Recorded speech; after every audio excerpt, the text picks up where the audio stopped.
Hi there, my name is Nate Roberts and I would like to be on Ghost Hunters The New Generation. Obviously that's why I'm sending you the video. I'm 31 years old, I'm from Phoenix, Arizona, and I've been investigating the paranormal since 2004, roughly, and I think I'd be a pretty good addition to the show. So why don't I tell you a little bit about myself and you can decide if I'm a good fit or not. I started in 2004, pretty much right after I saw the first couple episodes of Ghost Hunters. I got right into it. I got on the internet and I thought, hey, there's got to be some team locally that I can call or join or something like that. I didn't want to take a camera and a recorder out into a cemetery. That seemed kind of bush league. So I wanted to join up with a team, and I did that. I was with them for a couple of years. Great team, another national team, sort of like TAPS, but not quite as big, not quite as well known. We investigated a lot of cool spots in Arizona, and Arizona has a lot, so I was pretty lucky. But I was luckiest because I got to do a whole bunch of different things. I was the tech manager, so I had to set up all the cameras and make sure the gear was running, and the audio and all that fun stuff. But I also did a lot of the interviews. I did the history on the locations. I did the investigations, which in my opinion is the most fun part, just being on the investigation. And a lot of debunking, kind of a Ghost Hunters buzzword, debunking. Yeah, I did lots of that. And after a while I found out about another group, SPI, and that's Sonora Paranormal Investigations. I've been with them for a couple years now. I joined up with them because they're a TAPS family member, and I thought that's perfect. You know, a well-known group like that, and they're affiliated with TAPS. That's a win-win. I joined up with them, and you know, I've had a chance to investigate some pretty cool spots. I don't know if you remember on Ghost Hunters, one of the most famous episodes was when they went to the Birdcage Theater down in Tombstone, and they got some really cool footage there and some weird stuff happening. And so our team has also investigated the Birdcage Theater multiple times, as well as the OK Corral.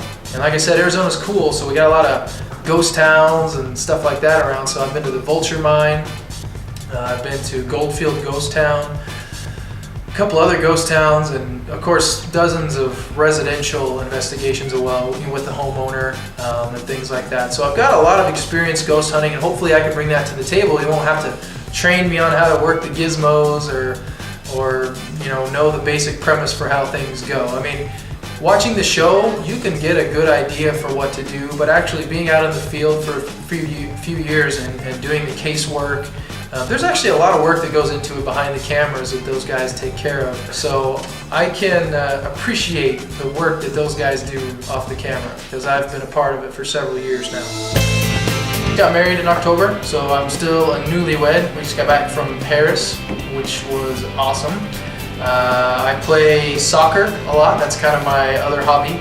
I play indoor soccer on the men's competitive league, and I play with my wife on Wednesdays. I've played ever since I was 5 years old, so that's a big passion of mine, just like ghost hunting is. If there's a number one reason for me on why I'd want to be on this show, it's to bring credibility to the industry. There are some other shows out there that, in my opinion, only hurt the credibility of the industry. And I think it's so much better than it used to be. You know, 20 years ago, whoever heard of Ghost Hunters, any kind of Ghost Hunters or paranormal team? Now it's much more mainstream, a large part because of what TAPS has done with you know, Pilgrim and Sci-Fi on the Ghost Hunters show. It's you know, it's come a long way. You know, it's not like Poltergeist where I'm in the bathroom peeling my face off like that movie. You know, that's old school, that's old news, and the more and more we can get people in front of the TV watching the show, and you know, as long as it's a good show, like I think the Ghost Hunter shows have been, you know, the more credibility it will bring, and of course that comes into play with picking the right people. So hopefully I'm one of the right people to help with that credibility. Okay, you know what this is. This is the gear bag. I've got a couple. Just wanted you to see some of the gizmos that we use. Of course, you guys have seen all these. EMF detector is very important. Of course, you got digital audios. Here's another one. You gotta put your name on them so the investigators don't pick them up. We use glow sticks, and regular ones and infrared glow sticks. We got infrared extenders. This is for IR cameras like that one. Little flashlights. You know, all the stuff we use, all kinds of little gizmos. So I've got everything in the bag. I got experience using everything.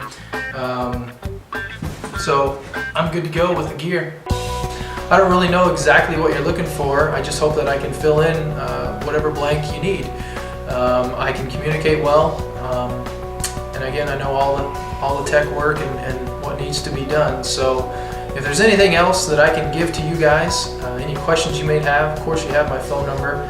I've talked to Jeff, I think, already, and hopefully you enjoyed this little video, and thanks for the opportunity. I hopefully will see you soon.